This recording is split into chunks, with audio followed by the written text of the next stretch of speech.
Okay. So for our agenda, we are going to be hearing from our president, Dr. Miguel Juarez, our keynote speaker, Representative Tara Simmons of the Legislative District 23, our legislative priorities set forth by the Legislative Action Committee in collaboration with our board members, and a group activity.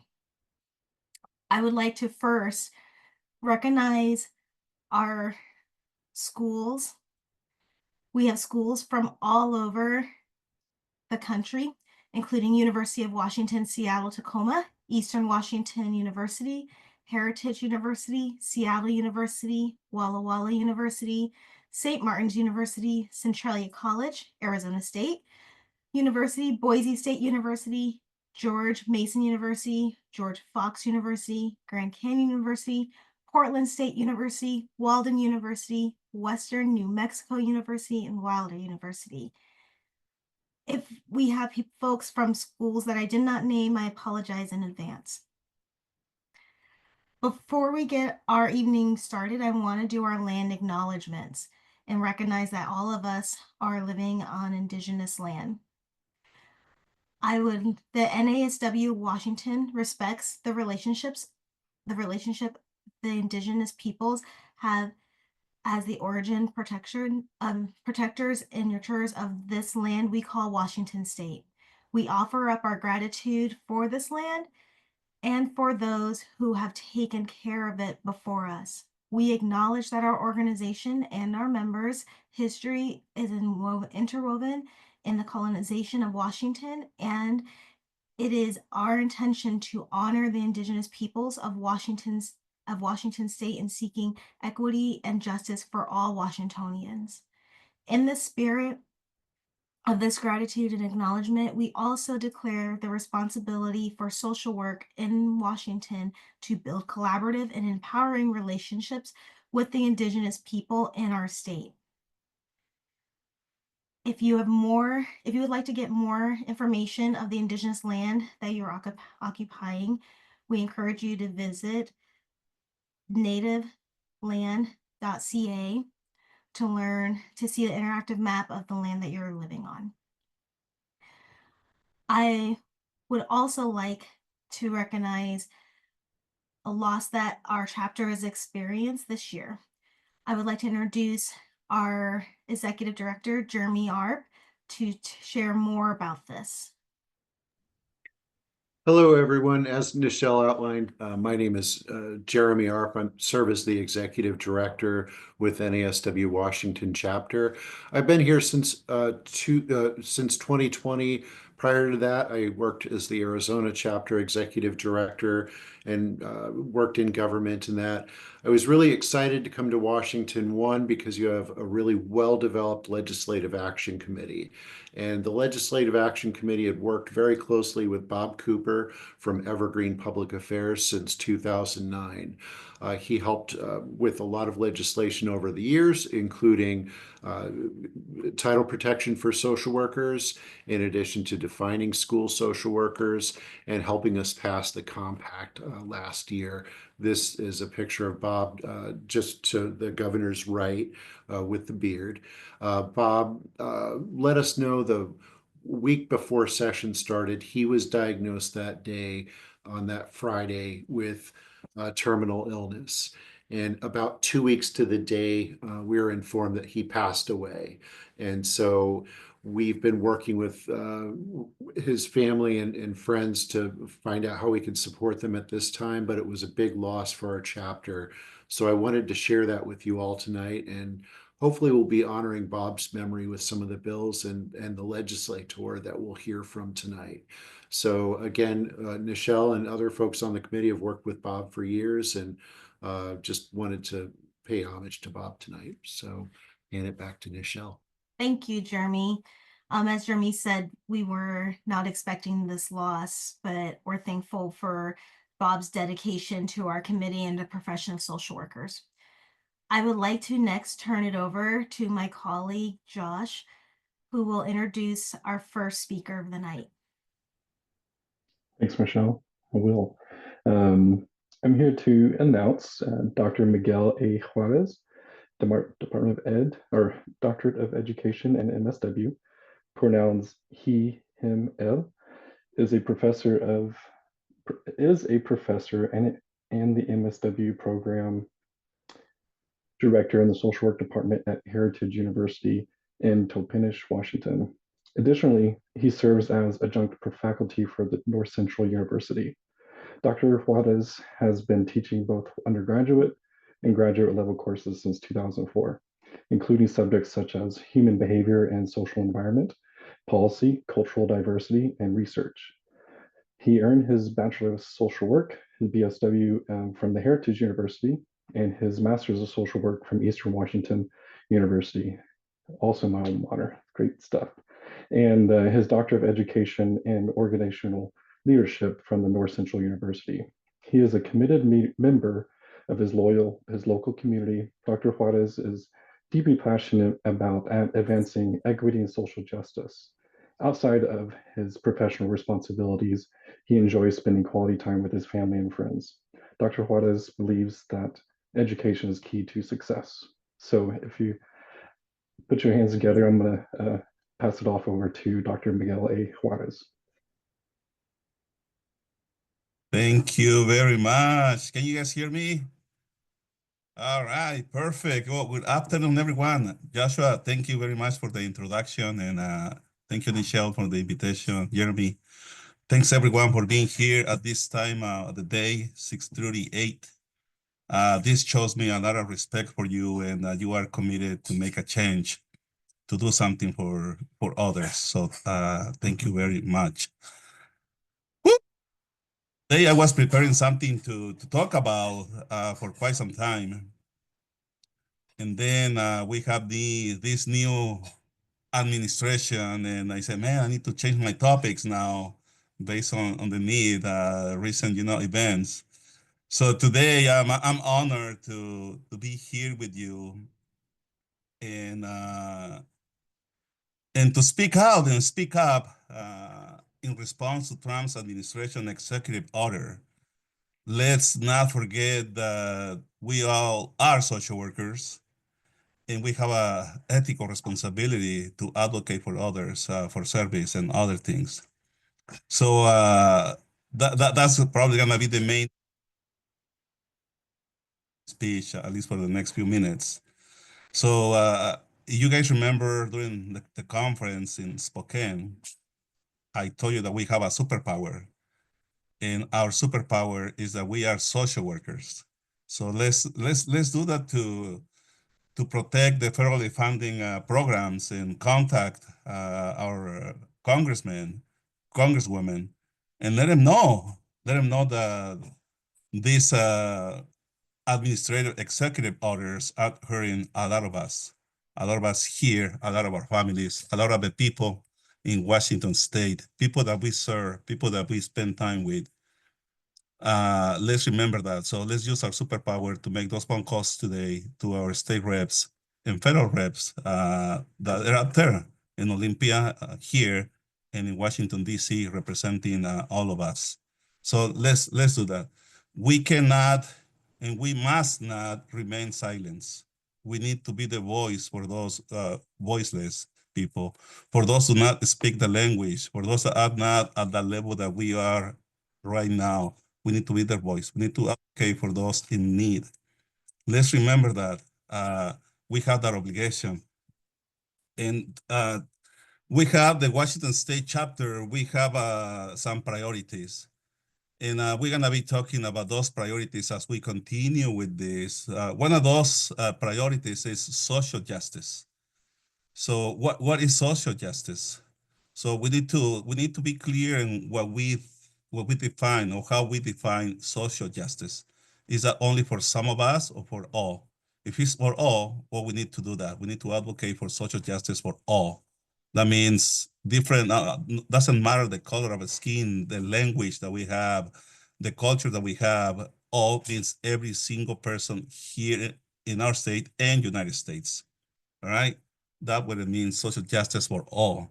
So let me remind you about our core values. All of us here are social workers. So let me remind you about the number one, our NASW Code of Ethics core value, which is service. So when we talk about service, what are we talking about? So we're serving those, again, going back to how I started my conversation, we're serving those that need some kind of help. And those that need some kind of help right now are those, just to mention some, are those immigrants that are here bringing food to our tables and that we want to send back to their countries.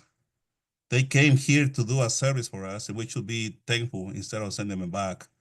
We should be serving those that don't have the monies to continue and being here. We should serving those that are being discriminated because of their gender now. We're serving those people that are protecting or are advocating for ADEI, anti-racism, diversity, equity, and inclusion. We should serving those. We should be part of that.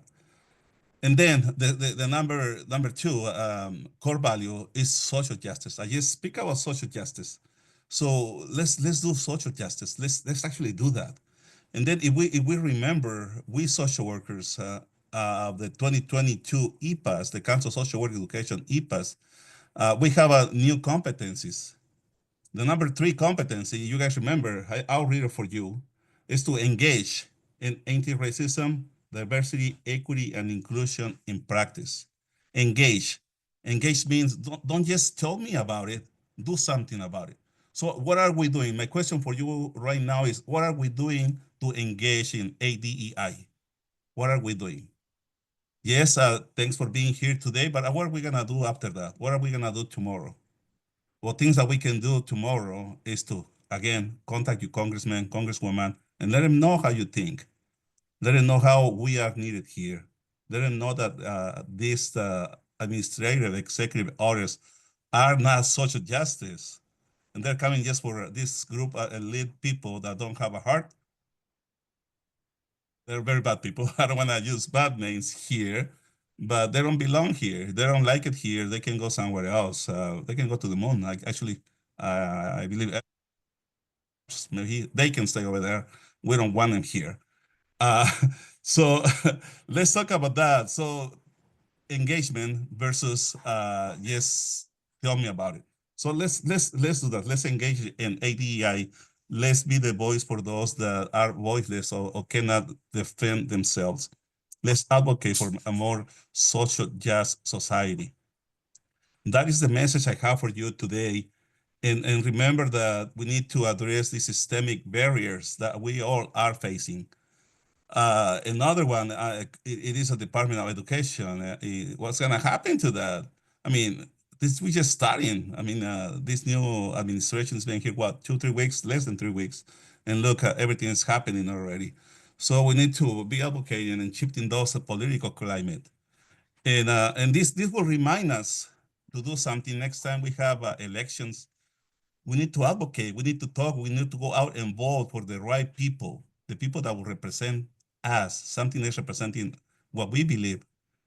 If we don't go and vote, someone else is gonna do it for us, and they're gonna be placing this type of individuals, if we can call them that, representing supposedly the us here. So let's do that. Let's keep moving. Let's keep making noise, a lot of noise. Let's keep agitating the political climate, our neighbors, our school teachers, everyone needs to be involved somehow, and we need to change this political climate, shifting it to what we believe is the right way to do that. So because of that, I'll let you continue with the agenda. We have a very robust agenda. And again, thanks for the invitation here. I'm so proud of all of you. We have 90 people attending on Zoom. We're gonna have another conference, political conference later in person on the 17th in Olympia. We're gonna be talking about it as we go. I encourage you to go and actually make noise over there outside the Capitol in Olympia, and let's make our voices heard.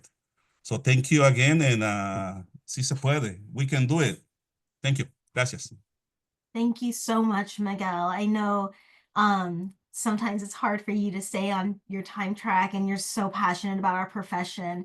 I also want to encourage folks to not only call your legislators and vote, but run for office too. Run for office. We need more social workers in office. Our next speaker, I'm very, very excited to introduce, as she is taking time out of her very, very busy legislative session to be with us tonight. She comes to us from the Washington State Legislative District 23 and is a key sponsor for a legislative bill that our chapter is running, House Bill 1234, which I'm pleased to introduce to you all State Representative Tara Simmons. Representative Simmons serves, like I said, the 23rd Legislative District, which includes East Bremerton, Bainbridge Island, and northern half of the Kitsap Peninsula. She is the first formally incarcerated person elected to state office in Washington State and possibly the nation. Having experienced firsthand the challenges of re-entering society, her hard work is deeply personal. After earning her law degree from Seattle University, she was initially denied entry to the Washington State Bar due to her past.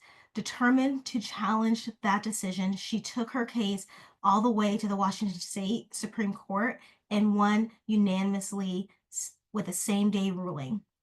In the legislature, Rep. Simmons serves as the Deputy Speaker of Pro Tempore and sits on 4 committees, including the Committee for Community Safety, Technology, Economic Development, and Veterans, Healthcare and Wellness, and Rules. She brings her lived experience to Olympia, working to reduce incarceration, expand access to mental health and behavioral health services, and support for successful reentries for those impacted by the justice system.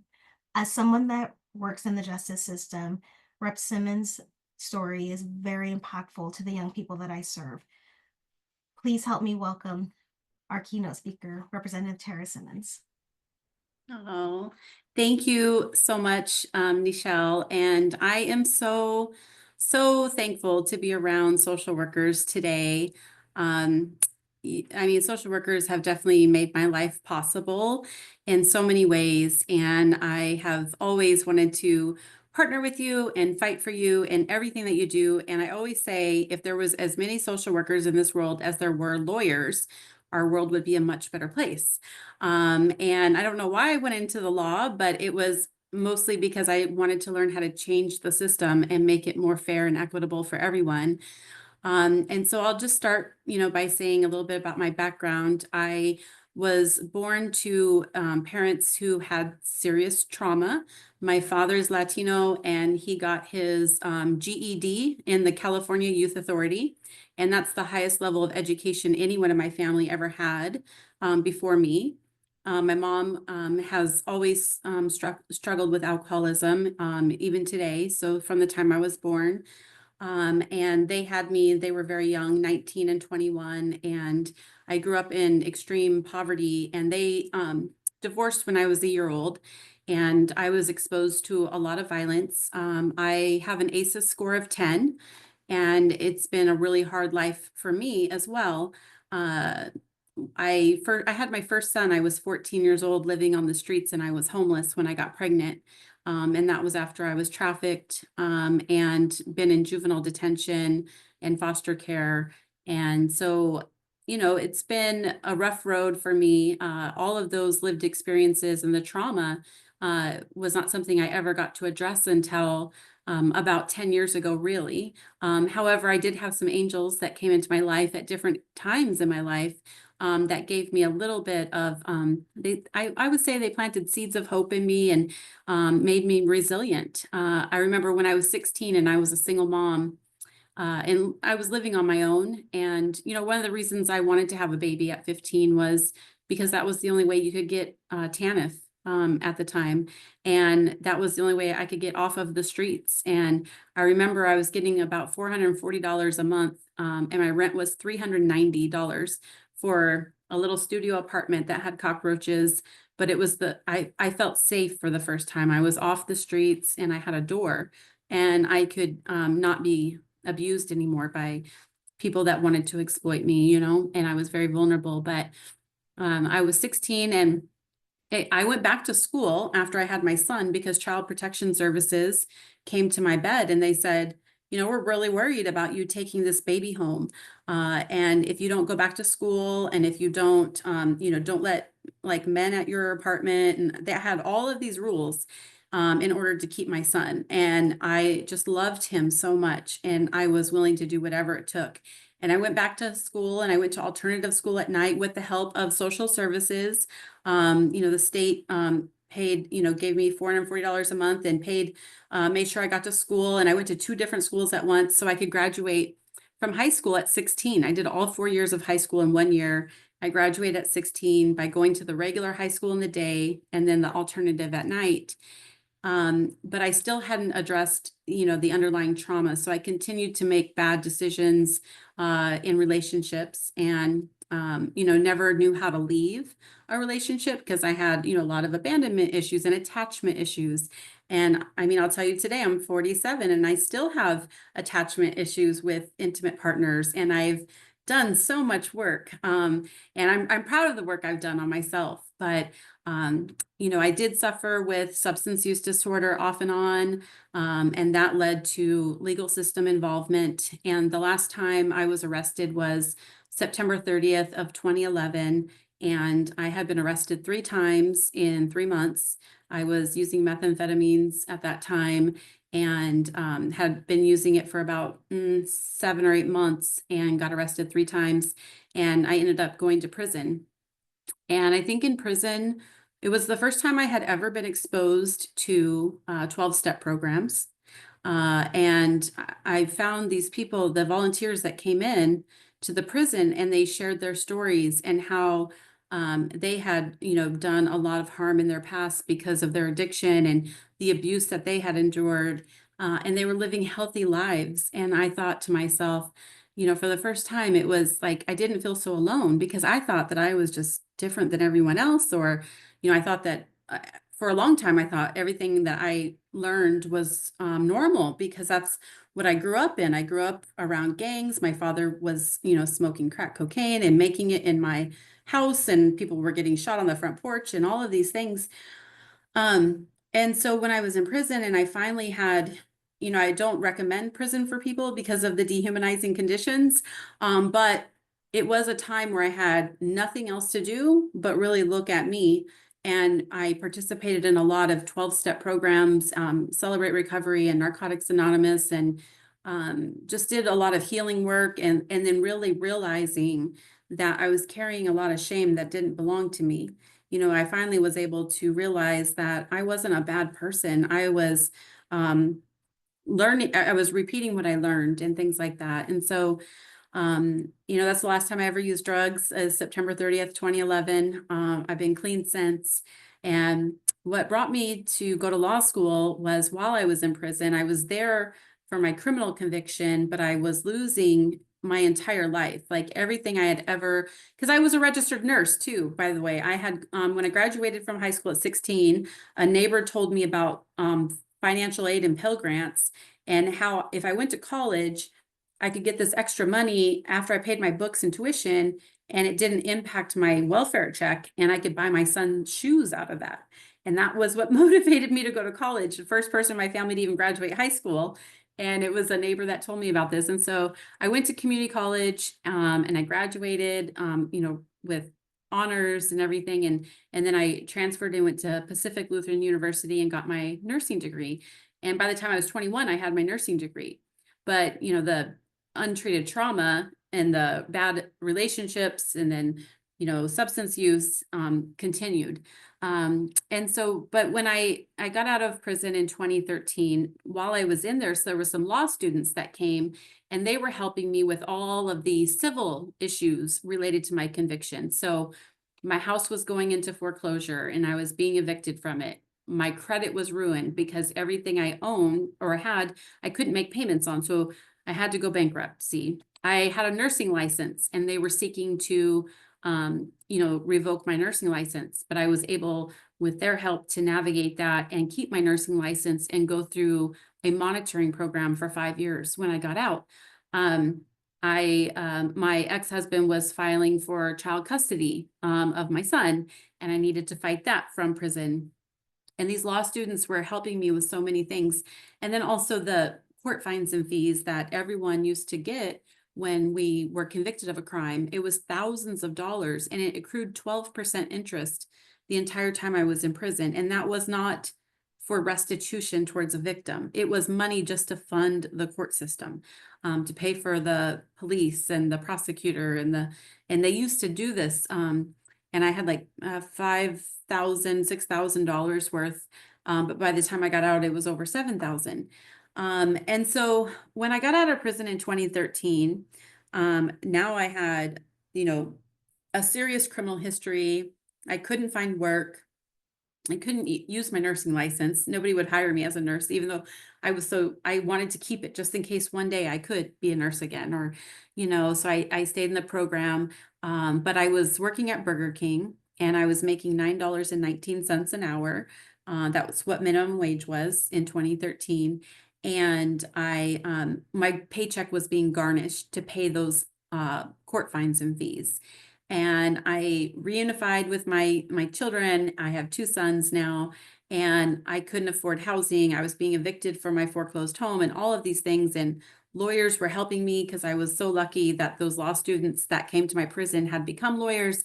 And they told me that they really thought I should be a lawyer too, because I was good at advocating and helping others, and I had a heart for others. And I thought I did not ever think I could go to law school. I didn't think I was smart enough. I didn't know any lawyers outside of my public defender. And, I didn't like them most of the time. And so, but they convinced me to do that. And as they were helping me piece my life back together, and I didn't have a lot of options. It was either, I had thought maybe I'll go back to just selling drugs and I won't use them, and that's how I'll be able to provide for myself. But I knew I would get caught, and the thought about being back in prison away from my children I could never do that.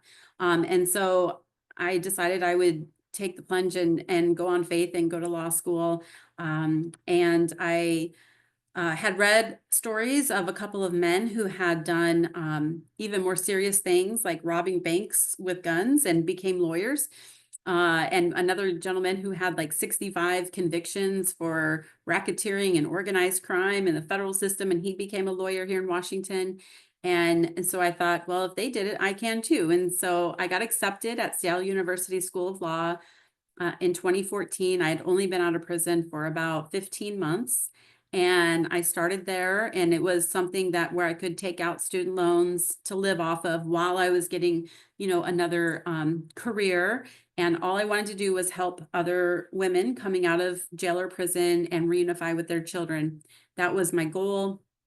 But my higher power had another plan for me, because I didn't go after this life that I have today. It happened because I worked really, really hard when I was in law school. I remember I actually met Bob Cooper, your lobbyist, your former lobbyist, while I was a first-year law student, and we were working on LFO reform together down here in Olympia. And that's the court fines and fees, and making sure that interest went away. They weren't charging that 12% interest when people couldn't pay. And, we were reducing the amount we gave people. And so that was in 2015, I think. And he was here the first time I ever testified on a bill. And the Speaker of the House now, Speaker Jenkins, was the chair of the Civil Rights and Judiciary Committee. And I had my little note cards up there, and I was shaking. I was so scared to tell my story. And what I remember is that she was so warm and welcoming to me. And it made me feel like I had a purpose for the pain that I had gone through. And that was to use my story to make it easier for others. And so I got the advocacy bug, and I kept coming back. And, Bob Cooper and I worked on Ban the Box for Employment and got that through in 2017 or 2018. We got the LFO bill through. He, in addition to representing social workers, he had represented public defenders, also criminal defense lawyers, and also drug courts. And he was such a good white hat lobbyist, is what we call them, people who work for social justice. And he was a good friend. And so, you know, I graduated law school. I had done 5 internships at public interest organizations, and I had been appointed by the governor to sit on 2 boards and commissions.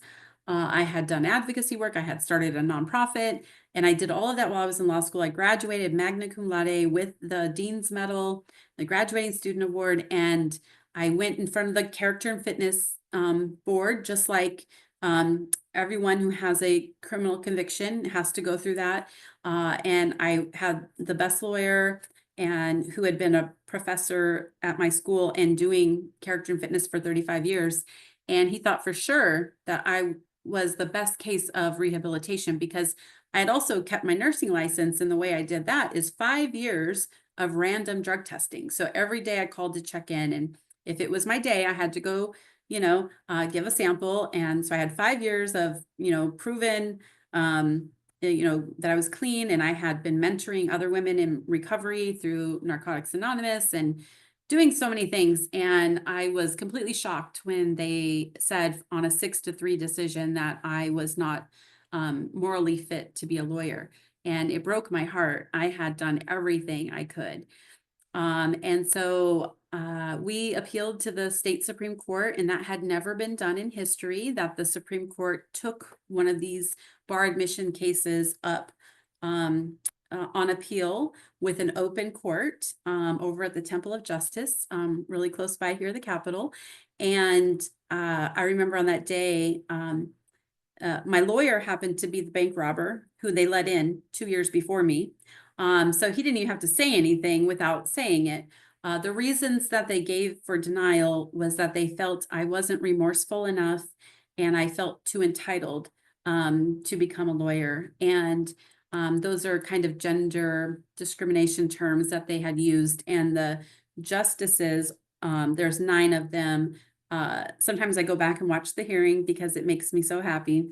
But they were going hard on the bar counsel and asking, you know, what's this about? What's the, you know, someone who's overcome all of this and made it this far compared to, you know, the men who had gotten in with more serious convictions they grew up, you know, in a life of privilege with nurturing parents. And so there was a lot of good questions on that day.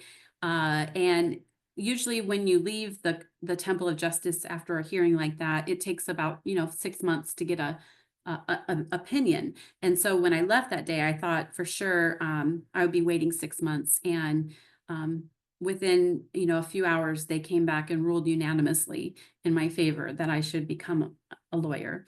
And I will say, you know, Bob Cooper was in the Temple of Justice that day with me. And so was the speaker, now the Speaker of the House, who was the chair of Judiciary. And I had never thought about running for office. And even then, I was not thinking of running for office. But my state representatives were there. Now it's Senator Drew Hansen. He moved over to the Senate, but he was a rep at the time.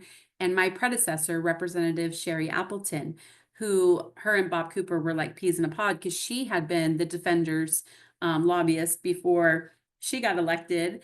So she was a fierce advocate for criminal justice reform. And I remember shortly after that, and you know, my story had gotten, you know, international attention about this Supreme Court opinion in the case. And so a lot of people knew who I was because of that. And it wasn't something I planned. Like I just wanted to be a regular lawyer making like $50,000 a year, helping people come out of jail and get their lives together. You know, public interest lawyers are really underpaid, but I thought that was enough to support my kids and do good work. And that's all I had planned. But a couple, you know, months probably after that Supreme Court hearing, my predecessor, Representative Sherry Appleton, came to me and she says, you know, Tara, I really need to retire. You know, she's 77 years old. And she says, I'm not going to retire until you say you'll run. And I thought she was, you know, smoking the green stuff or something. I don't know, because I thought that was a wild idea because of my background. And I had never heard of a person who'd been to prison and then elected. And because I thought for sure, they'll use my background against me in a campaign and all of these things. And it took many times and many people to ask me, and I finally did it. And what made me really do it is that I thought logically, I said, there's probably nobody else in the country who has been to prison and then has a paper from the Supreme Court saying they are of good moral character unanimously, like, good enough to become a lawyer. So I had already exposed everything of my past in order to become a lawyer in a very public way. So what I realized is that people can't use things against you that you've brought into the light. Um, and so many of us keep things hidden in shame, and I'm a very transparent person today. I think I'm too transparent for some people, and I get that feedback sometimes, but I live my life out loud because I know it inspires others. And even if it attracts negativity, the people who I'm able to reach is what really matters. And I can tell you, probably not a day goes by that I don't get a message in my Facebook Messenger or on my LinkedIn or an email of somebody who has read my story somewhere and has thanked me for sharing it or reached out and asked for help to so they could also follow their path in life or something like that. And so it was, I knew that throughout history, there's been so many different social movements where women at one time had no right to vote, couldn't be a lawyer, weren't elected. I sit here in this amazing building in the Capitol, and I see I'm on the 4th floor of the dome now, which is an honor because I just got a leadership position. And we have all of the speakers of the House in their pictures, and we have every single legislature back to the beginning. And you walk down, and it's all white men, white men, white men, white men, white men, white men for a century. And then you start seeing a few white women, right? And there was a time where we had no people of color at all in our legislature. Now we have the most diverse legislature. I mean, I am so proud. We have 29 members of color, and in our caucus, out of 98 members, 58 or 59 Democrats, 29 are people of color. It's beautiful, it's diverse. And there was a time where if you were LGBTQ, you couldn't be elected or in the bar association. I mean, immigrants weren't allowed at one point. There's case law on that. So many things. And I knew that it wasn't just about me. It was about a movement that I'm a part of nationally around raising the identity of formerly incarcerated people and the stigma that we face, the laws, the restrictions when it comes to employment and housing and volunteering in our kids' schools. And, in addition to, most of us in our backgrounds, disproportionately people of color, disproportionately poor, we've already gone through so much trauma. And then the society wants to keep us in that same kind of cycle. And I knew that I had to do it for everyone else as well, so I could break that concrete ceiling and normalize it. And today I'm very happy to tell you there's 8 of us in state legislatures, and there is a lot more in city councils and school boards. I don't even know all of them. I do organize the 8 of us, and we are helping others get into state legislatures. And one day we'll have one of us in Congress too. Because it's so much different when you're in the caucus room and you can educate your colleagues in the moment when we're making really weighty decisions about policy. And I can help correct their bias even when they don't know that they have it, or they believe that a certain fact is true when it's not. Almost every single person I know in prison, or I knew in prison when I was there, and the people I know now when I go visit, have ACEs scores of 9 or 10 and extreme abuse. And the conditions of prison are dehumanizing and oppressive and traumatizing. And then when we leave, before I got to this place, people were given $40 and a bus ticket, and that was it. And I've been able to do so much in the previous 4 sessions expand restore our rights to vote as soon as we leave prison, make sure everybody has $300 and 6 months of a housing voucher, and, remove barriers for employment. And I've tried the housing one. It's not come to fruition yet, but I will continue to work on that and reduce all of those legal financial obligations. Now people get $0 unless you owe a victim for restitution, which is completely different. I also care deeply about survivors of crime because I was a survivor long before I was ever a defendant, and we're not one or the other. We're often the same population, the same people, because, until we're healed through the love of social workers and the skill of social workers, we still are hurting other people because we don't know how to control our own emotions. We don't know how to self-regulate. And, for the last 10 years, I have been in therapy weekly, and I will say undoubtedly that I'll probably be in therapy for the rest of my life just because I need a support person. I don't have, family, healthy family members outside of my 2 boys who have never been arrested or incarcerated, and they are now 32 and 21. And I am a new grandma as well. My little Nicholas was born in April. He was 1 pound, 11 ounces when he was born. Mom had preeclampsia, but now he is 13 and a half pounds and the joy of my life. And watching my 21-year-old son, who is a Marine reservist and a security guard with the military police on base, a civil servant, and raising his family and being responsible and has no bad habits and has a healthy relationship with his girlfriend. And it is just the joy of my life to see that. And my 32-year-old, he's a regional maintenance worker for Corporation McDonald's, goes around, fix all the machines. And he's had the same partner for 6 years, and they don't have any children yet. I keep asking him, but she's still in school and going to become a child therapist using art and things like that. And so she's wonderful. And so outside of them though, and they're my kids, right? So I give to them.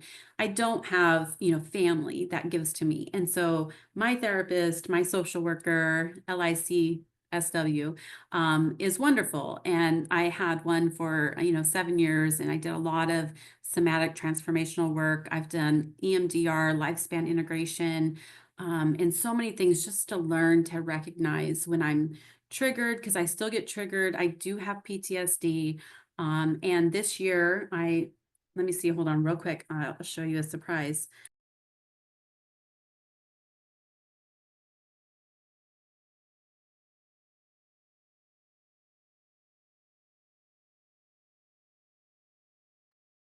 This is the best medicine anyone could ever have. I will tell you.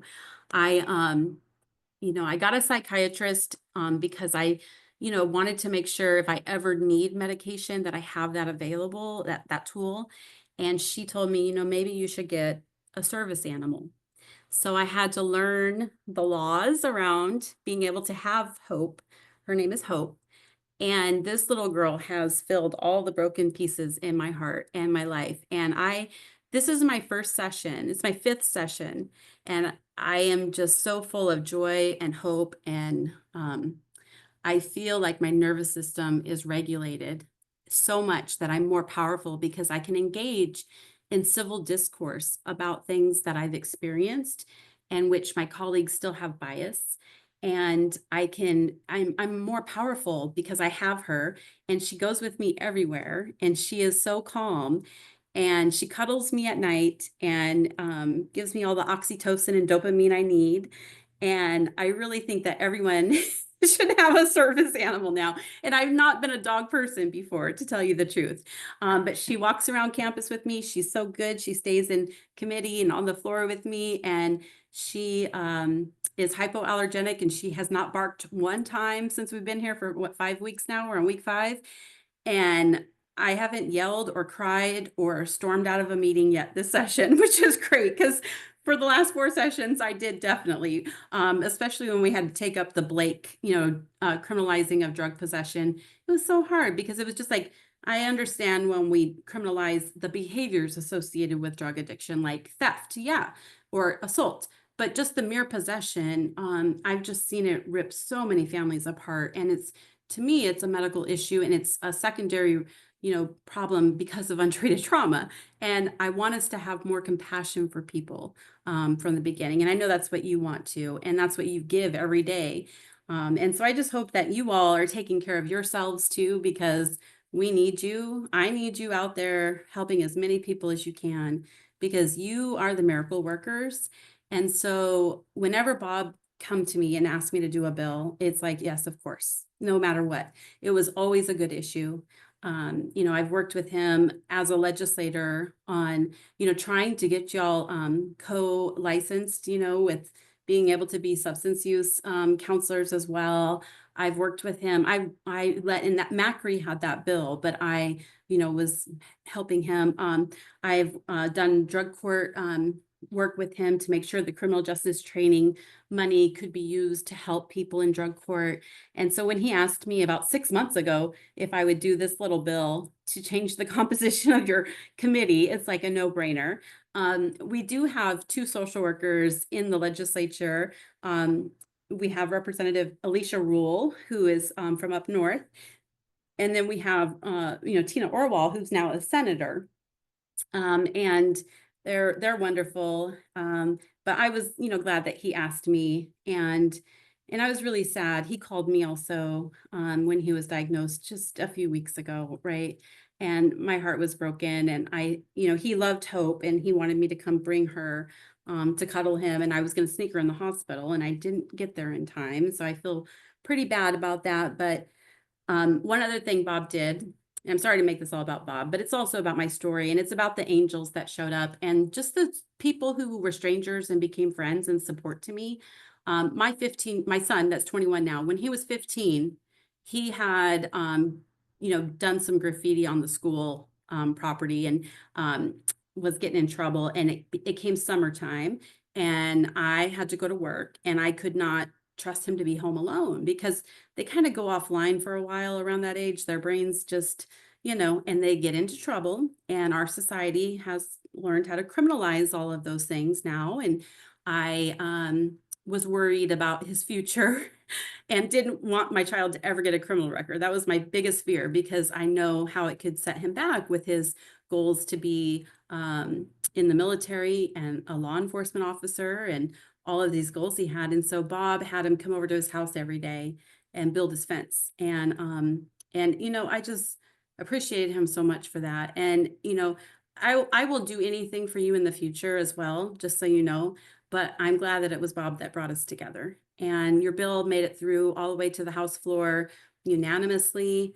I asked your now new lobbyist, Trevor Sanderson, who's also a really, really well-respected white hat lobbyist down here, who fights for like food for the poorest amongst us, and social justice issues. And I said, would it be okay if we named this bill the Bob Cooper Act? I mean, I want to honor him in some way. And so I put an amendment on the bill to name it that. And there's been some discussion. I don't know for sure. I think we're going to run the bill tomorrow off the House floor and over to the Senate. I don't know if my caucus is going to allow that, just so you know, because there's been some question, not about Bob, but about should we be naming bills after lobbyists? So our ethics council did some research. We held the bill. They did some research. They said there is no ethical issues around that, because it's not like he was a big corporate lobbyist who has someone else taking over his book of business, so they looked into that. But I don't know. We counted the votes tonight, and I don't know the result yet. But I'll let you know. If we can't do that, I am going to do a resolution for him. He does have a lot of friends here, and he was a staffer for our institution before he was a lobbyist. And so I think we should go with it. He's been here in these halls for a very long time and has helped a lot of people out of the kindness of his heart. So, and so I will, in the future, whatever you need, I'll be here for you. I know it will always be good trouble we're getting into together, promoting racial equity and social justice and helping the most vulnerable people amongst us. And that's the only reason I'm here in this legislature. And I love the work. It gives me a purpose for the pain I've gone through. makes me feel good, and it's hard sometimes. So I'm happy I found hope. And so add service animals to your toolbox, because I mean, lifespan integration, EMDR, all of these things are great, but she is the best. And there is a bill going through right now around the use of psilocybin, and there's other treatments that we're learning about all the time. I'm on the healthcare committee, so I'm right there, and community safety, so I'm right there with all kinds of expansions of behavioral health and co-responders that go out with law enforcement and respond to emergencies, and 911 or 988 and all of these things to help our communities. But you are the angels, and I really appreciate you. So anything I can ever do for you, don't ever hesitate. Thank you Thank so you. much. Mhm. Your story, I'd heard your story many years ago and working in juvenile justice. Your story is probably one of the most inspirational stories that I've heard, just with the adversity that you've gone through in your life and the social workers that impacted your life. And so I would like to open up for questions. If folks have just a few questions, we'll take a few questions if you have some time. Yes. Okay, so y'all can put your questions in the chat. We'll do about 2 or 3 questions just for the sake of time, or comments or thank yous you want to do.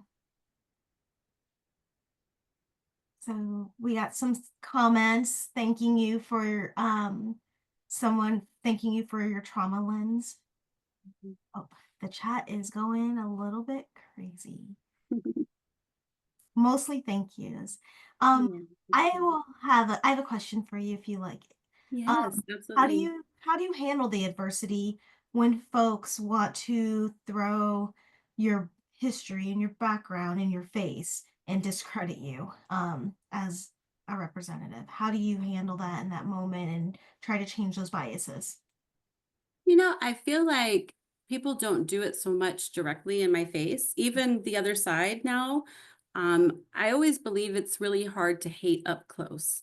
And because I have been intentional on, even if I disagree with policy fiercely, and I used to have, visceral reactions and suffer myself, but I wasn't explosive to others.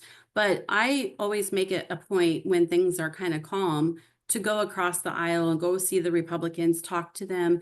I bring them, I always do little thoughtful things for people. And I bring stickers that say, inspirational quotes or positive things, and leave them on their desks, or candy. Valentine's Day is coming up, and I got a bunch of Valentines and candy I'm going to go give to everyone. I don't just do it to my caucus, I do it to all of them. And so I will say every time they talk about incarcerated people, they will say, but the good woman from the 23rd is an exception, right? Like they always say that. So I don't face that, but I will say I face it in some things. Like right now, I'm upset because I have this bill that will allow parents with criminal history a way to volunteer in their kids' schools. If they have had their record vacated, if they have a certificate of restoration of opportunity, and if not, it's given guidance, because we have school districts all across the state that have different policies. And it makes them look at, how old were they when they committed the offense? How long has it been since the time of the offense? Was it a crime against child? Then they can't, things like that. And just out of politics, and they're upset about the parental rights bill that's kind of protecting youth who need to get mental health care or access and not sharing information. They're mad about that. So they've piled on 10 amendments on my bill, even though a lot of them know that they believe that parents should be there, especially if, there's guardrails. And so I take it a little bit personally, but fortunately, I know who I am today, and I do love myself today. And I do know that it's not about me, that they have another agenda. And I believe, I, meditate on certain quotes, like Martin Luther King, and the moral arc of the universe is bent, but it's bent towards justice. Or, I just reminisce on, leaders who I've seen go before me who have changed things. And I think about what I've been able to do since I've been here that wasn't done before I got here. And I know I'm making a difference and that eventually I'll win because, light is what it is. And I know what I'm for goodness, and I am trying really hard not to play the politics game. And even if they harm me, I will still show love to them. But I will also have boundaries, something that's been my last goal, is to learn boundaries.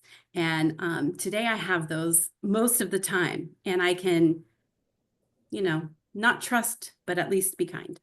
Yeah. Okay. Awesome. Thank you. Our last question. What has been the most important things you have learned to consider in order to be successful as a legislator? Yeah, well, definitely, consider, have we talked to the impacted people first? I think before I got here, a lot of people made decisions with good intentions, but we weren't consulting the communities that are impacted by the policy. And so I'm really proud that I am part of the racial equity team here and creating the strategic plan for our caucus. I am part of the Members of Color, and we have developed a tool where we are consulting communities that are most impacted by policies. And that's a question we ask when we brief a bill. And I will ask that in caucus all the time, uh, and then I guess, I'm growing to learn to be tolerant towards people that don't share my values or my perspective. And what I've learned is that sometimes I actually learn good things from them. That, somebody opposes my, bill that will allow for resentencing of people in Washington doing long sentences. These are people who have committed serious violence, maybe even homicide. And we took parole away in our state in 1984. So we have 70 and 80-year-olds in our prison, and it's costing us a lot of money. And the vast majority of them are not a threat to public safety. And we keep them there out of vengeance. But I do care. And, I've listened to the victim advocates, and victims are not a monolith either, and they have different perspectives.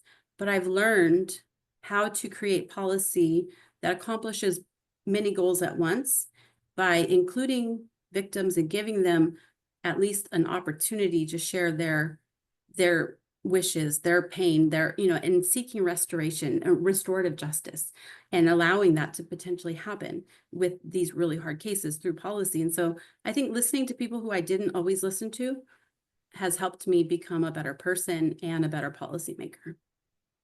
I think that's one of the most important things is, you got to play nice in the sand, and you got to play nice with folks, even if they don't have the same opinion as you do. Yep, Um, absolutely. Thank you so much for your time tonight. We absolutely appreciate it. And thank you for your work in Olympia. You're very inspiring story. And we just appreciate you spending time with us tonight. Absolutely. It's my honor. Thank you for all that you do. And I'll see you soon, I hope. Yes. Okay. Bye-bye. Bye. Bye. Okay.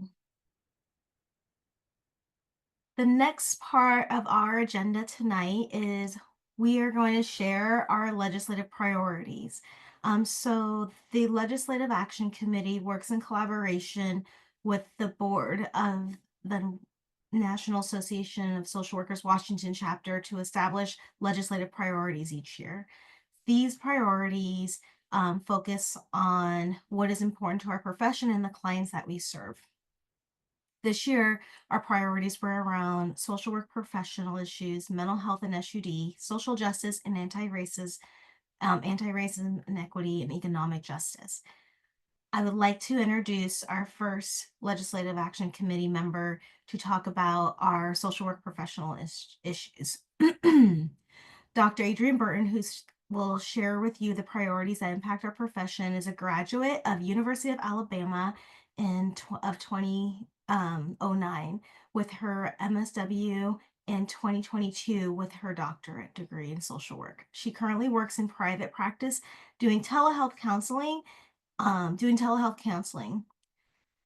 will now turn it over to Adrian to talk about the professional issues and some of the bills that we're supporting and tracking. Thank you, Nichelle. So we had a bunch of bills that kind of fell under the professional issues. But the two I'm going to focus on.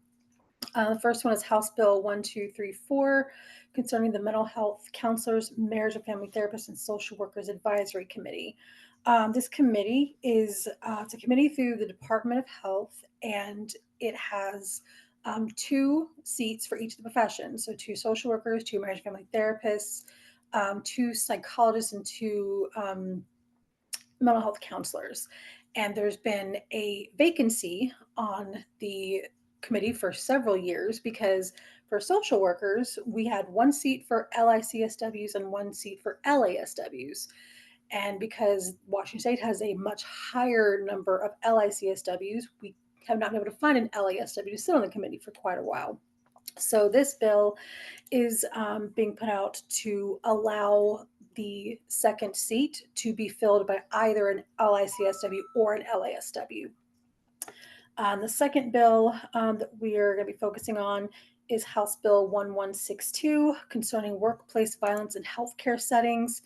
And this bill proposes requiring healthcare settings to conduct timely investigations of workplace violence incidents and to annually update workplace violence prevention plans based on those findings, an analysis of systemic and common causes of workplace violence incidents and other factors.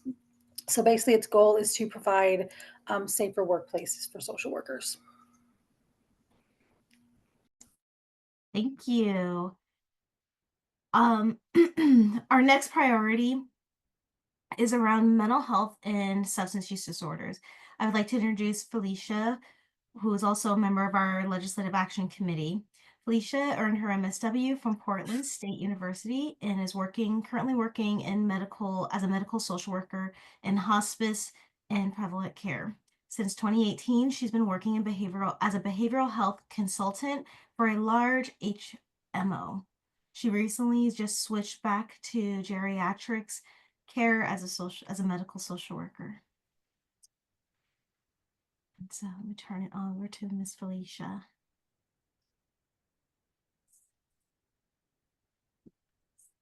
Thanks, Nichelle. So we have quite a few bills in the mental health. One I was going to focus on was Senate Bill 5126, which aims to create a statewide network for student mental health and behavioral health. What this would do is to create a statewide network to help students access mental health and behavioral health, as mental health is a growing crisis and issue. This would create a coordinated network to ensure students have equitable access to mental health and help reduce the gaps in care. It would also include grants to help school districts have tailored plans to identify and screen and address behavioral health concerns, and also increase the behavioral health professionals to deliver these services in the schools. Thank you. So we are tracking several other bills in this legislative priority, but for the sake of time, we'll just be sharing one bill. So with that said, our next legislative priority is a very important one around social justice and anti-racism and equity. This is in our response to what's happening at our federal level and making sure that Washington is making it heard as social workers where we stand around equity. I'd like to introduce Kara Hernandez as our presenter for this priority. Kara has obtained her MSW from Eastern Washington University and is currently Director of Community Care for the Tri-Cities Chaplaincy, Hospice, and Prevalent Care. Kara is going to share with you a few of the bills that we are supporting or opposing. Thanks, Nichelle. As you can see on the slide, we have a few that we are tracking. I'm going to highlight Senate Bill 5103, which has been put forth by Hasegawa. This bill seeks to address the impact of criminal convictions on immigration status, particularly for individuals who have served their sentence but face deportation due to their criminal history.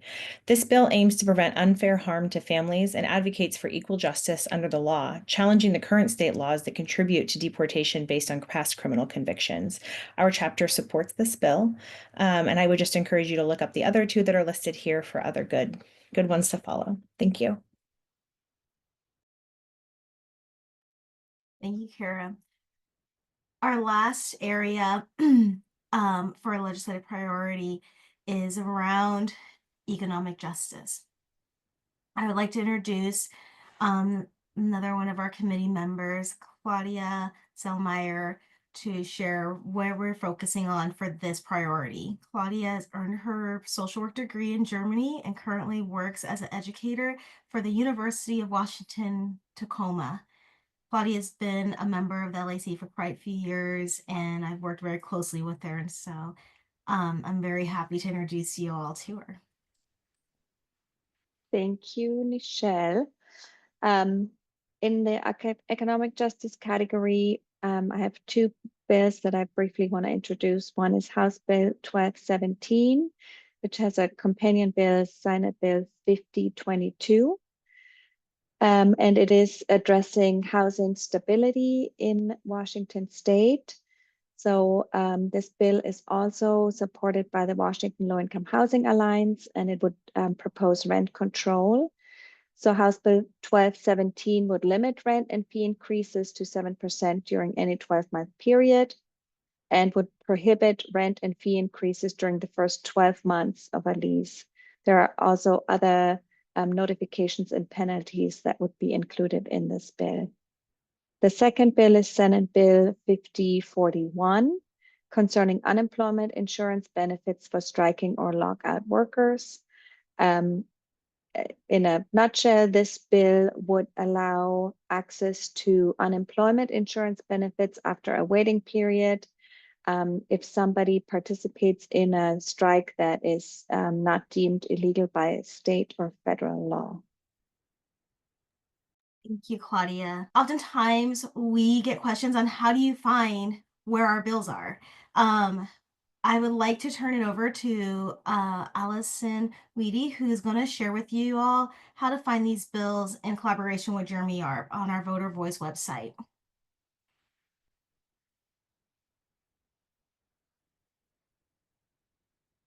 All right. Oh, okay. Hi. So Jeremy's controlling the screen and I'm talking, so I'm going to follow you, Jeremy. So first you go to our website, NASW-WA.socialworkers.org, bookmark it, and then you go down to advocacy. Opens up our advocacy page. You can see, whoa, that was quick, Jeremy.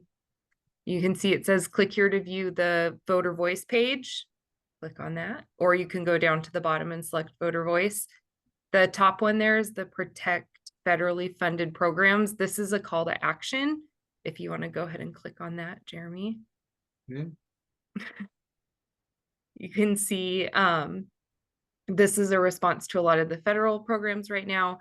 What he's hovering over, the click here to take action.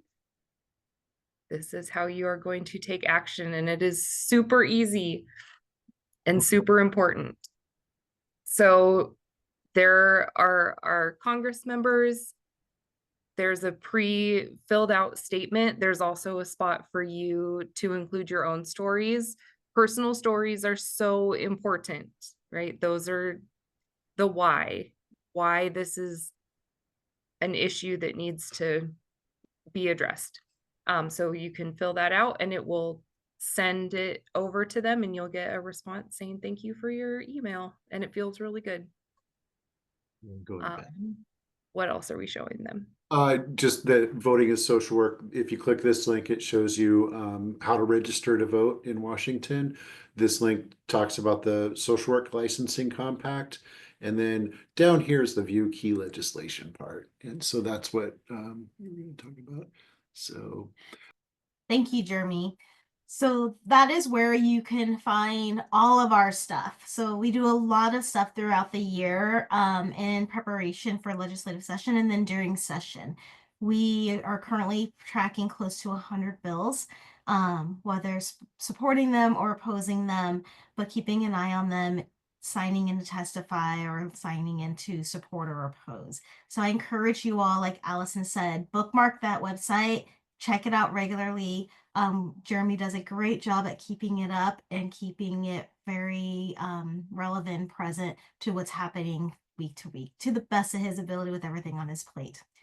Well, so that said, there's a small number of bills on that page currently. What we like to do is have the bills presented to the Legislative Action Committee to kind of prioritize the bills. So once they're approved, we put them on the outward facing page. Our inward facing page, again, is close to 100 bills.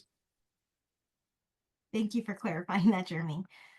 So we are at 7:43, and if anyone else has attended this conference before, or this policy conference before, we usually go over time.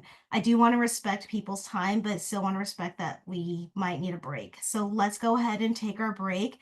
Let's try to be back about 47. So it gives us about 5 minutes.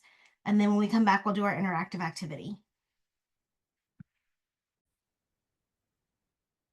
Okay, let's do that again. Welcome back, everybody. We are going to move into our interactive activity. This is an activity that we did when we had our in-person event in Olympia last year, but we're slightly tailoring it to the virtual platform. It's going to look slightly different, but we're going to make it work and it's going to be fun. So we are going to play a game called Chutes and Ladders, where we are going to take an idea and we're going to run it through the legislative session to the governor's desk. So we are first going to identify our key people. Our governor is going to be Governor Adrian Burton.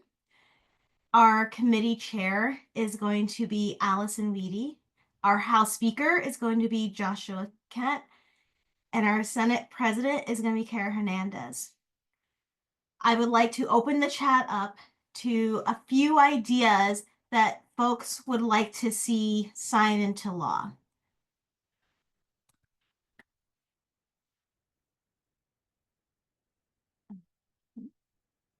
Any ideas? You can put them in the chat and I will be the key sponsor for it.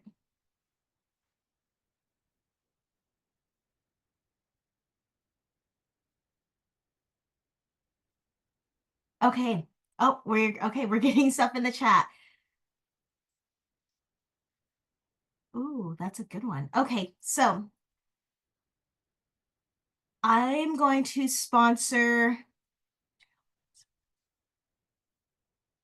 I'm going to sponsor one that's going to impact our profession. I'm going to sponsor the bill for social work students to apply for licensure before graduation. So as you can see on our beautiful diagram, I'm going to introduce this bill as a sponsor to the first chamber. This entire group is going to be the chamber, and we are going to be the committee. So I, Representative Curtis McQueen, would like to introduce a bill for social work students to be able to apply for their licensures before they graduate. I would like to open up the floor for any discussion, or I would like to have the House Speaker assign it to a committee. Yes. I would like to assign the policy, the one that you chose for our profession, to is it to a policy committee, but which one? So probably post-secondary. This is Human Services Committee. Human Well, Services Committee. Yep. I Okay. will assign this bill to the Human Services Committee. Thank you. So all of us as the Human Service Committee can now add feedback for this bill. Is there anything that we want to make sure is in this bill?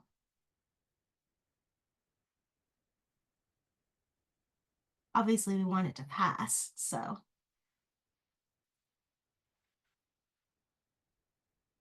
And just to note, when it goes to the policy committee, there's a public hearing where folks can give testimony and initial comments and things. And then there's an executive session where any of those comments may have influenced like an amendment or something, that's where the committee would technically vote on any amendments or additions or subtractions from that bill. So anyone have public comment for this bill? And you can come off mute for your public comment or put it in the chat.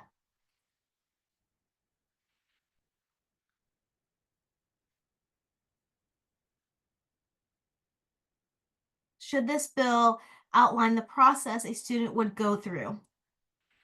I believe it should. Is this specifically for MSW? I believe, yes, that's true.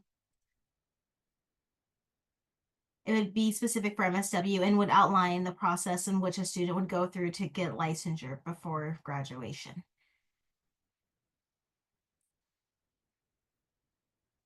Any other public comment? Ooh, got a good one from Tommy. Ensure that practice with licensure is dependent upon completion of the degree and allow limits for completion for the degree. Would waive CEU requirements until graduation or until after graduation.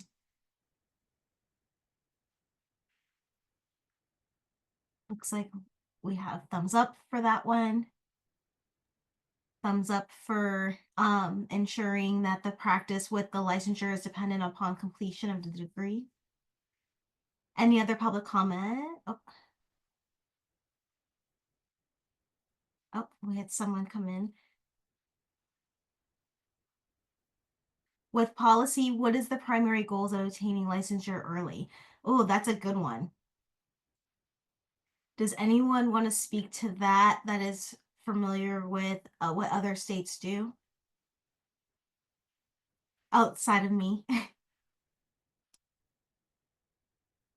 I'm looking for raise hands. I can act as like committee staff and say that other states that do allow you to apply for licensure before graduation, it puts you in the pipeline early, so the licensing process is faster. So if all you're waiting for it to become an associate licensee is your grades, then the minute you get your grades posted, you have your license in hand. Your associate license in hand, that is. Great. Any other public comment before we take it to the committee to see how we vote? Okay, so we are going to bring this to the committee for a vote. We're going to have a little voting poll for those who support and those who oppose this bill before we send it to Rules Committee.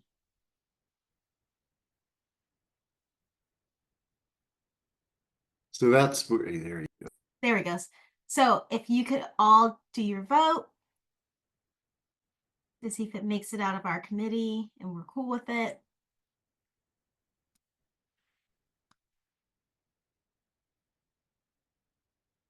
We'll give it just one more minute.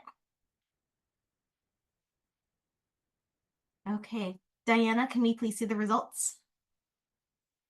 Okay, so it's passed unanimously in our committee. So we're going to send it to the Rules Committee to make sure that it's constitutional and it's cool.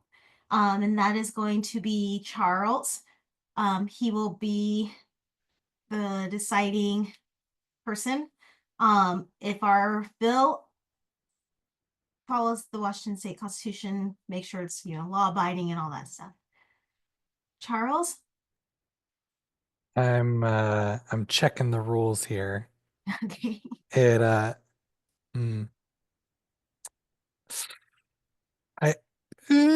okay, yeah, it checks out. So we're gonna go ahead and schedule this for floor debate on next Thursday. Okay. Thank you. Okay. So we're gonna bring this to the floor. So we are all gonna act as the floor. Is there any debate, comments, concerns about this bill before we do a vote?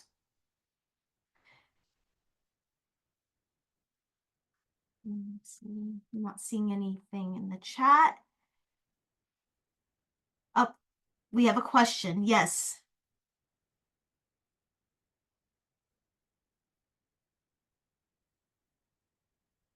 Tommy. Oh, yes, you can use your mic. You can come off mute, Tommy. Cool. So my question involves, is this going to create a disparity between the people who have submitted for their licensures that are already awaiting and the people who are, I guess, will it create a significant backlog? It's a great question. That's a great question. I think this bill would be retroactive. So those folks who are who've already applied and are waiting could go ahead and do it with submission of the proper documentation saying that yes, they graduated, all that stuff. In from staff's perspective, the folks would have already, the folks that are already in the pipeline with that, they would have already graduated. So this is just affecting the new batch of folks. It might affect the Department of Health's licensing timelines and that, but that would be something to talk to the Department of Health about in the rulemaking process afterwards. And then Mara, Jeremy, another question: how would this affect supervision hours? It likely wouldn't affect supervision hours because you can't get accrue supervision hours until after you've gotten your associate license, your associate credential recognized. So you won't have, once you get the associate credential, you can start accruing hours for supervision. And question: would this weaken the social work profession standards and credibility? I can speak to this. I don't feel like it would. There are several states that already do this, and in fact, it breaks down the barriers to licensure. A lot of folks choose not to go through licensure because of the barriers that are put in place currently in Washington State, and I feel this bill would break down those barriers. Anything else before we do a vote? Okay.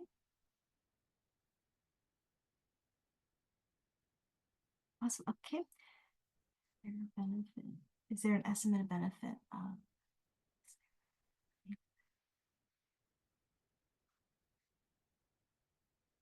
I don't have that. So there's a question in the chat on, is there an estimated benefit of how much this can improve jobs being filled? I don't have a number off the top of my head, but I would project that it would be a positive benefit for jobs being filled and getting more licensed social workers to practice in the state of Washington. So yeah. So for the sake of time, we are going to go ahead and put it to a vote on if this will pass through our chamber.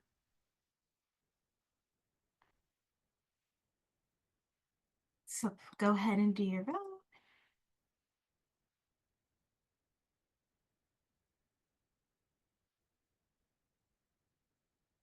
We'll show the results. Passed unanimously. So this was a very quick and dirty round of how an idea goes to a bill. In the reality, after it goes through this chamber, it will go to the next chamber. So whether we're the representatives or the Senate, it'll go to the next one for the same process.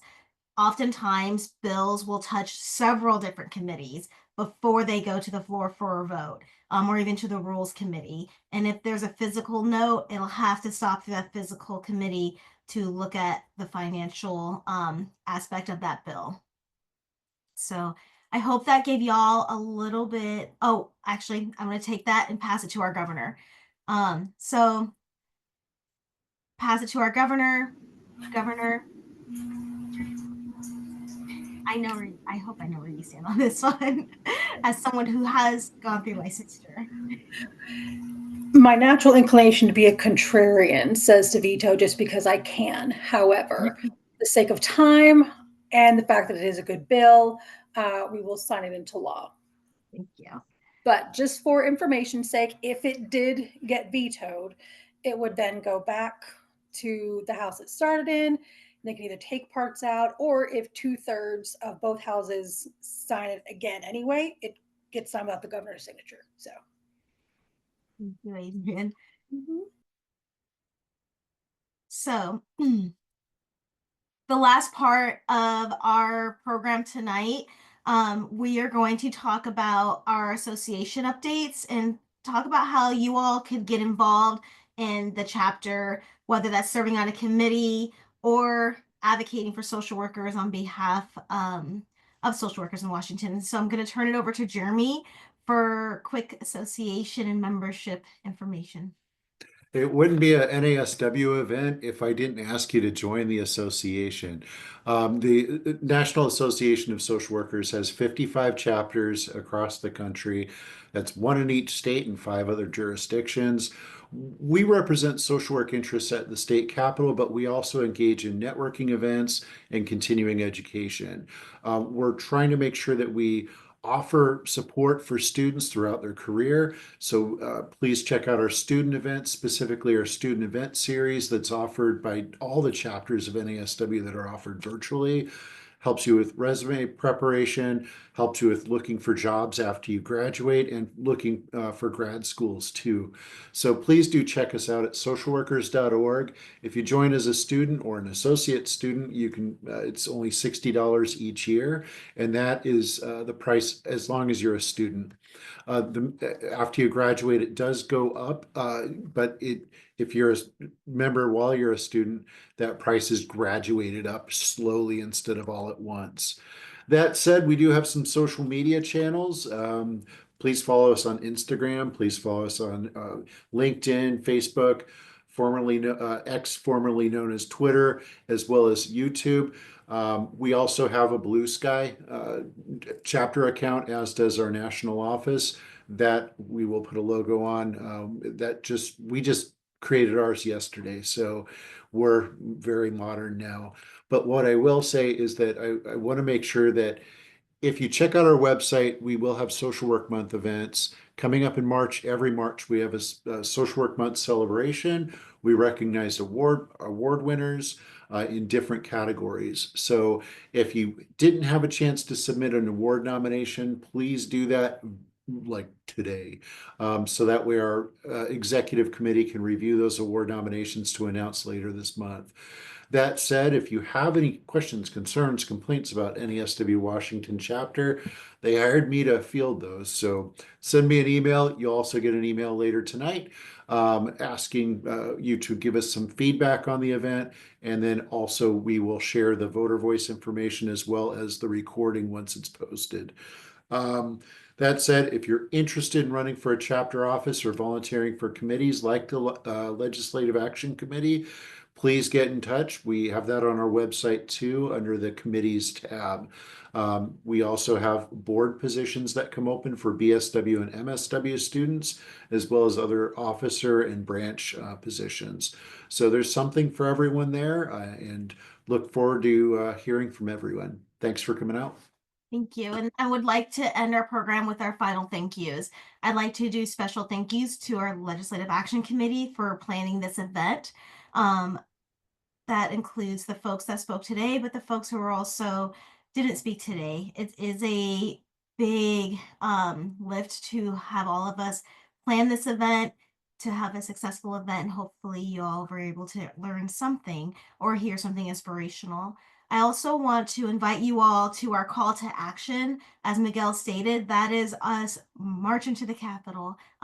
Marching, we're not really going to march because it's going to be at St. Martin's University, where we are going to talk more about our legislative priorities and then go to the Capitol to meet with legislators, walk the Capitol hallways, and see legislative session in session, which can be incredibly impactful if you've never done it before.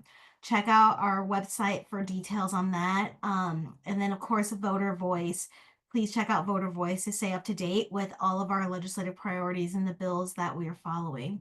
And then lastly, a very special thank you to Representative Simmons, who came to speak with us during session, which is a big, heavy pull for her, and as well as Bob Cooper for all of his dedication and work to this chapter in supporting our profession and the clients that we serve. Thank you, everybody, for joining us, and we hope to see you all in a few weeks at St. Martin's University to go to the Capitol.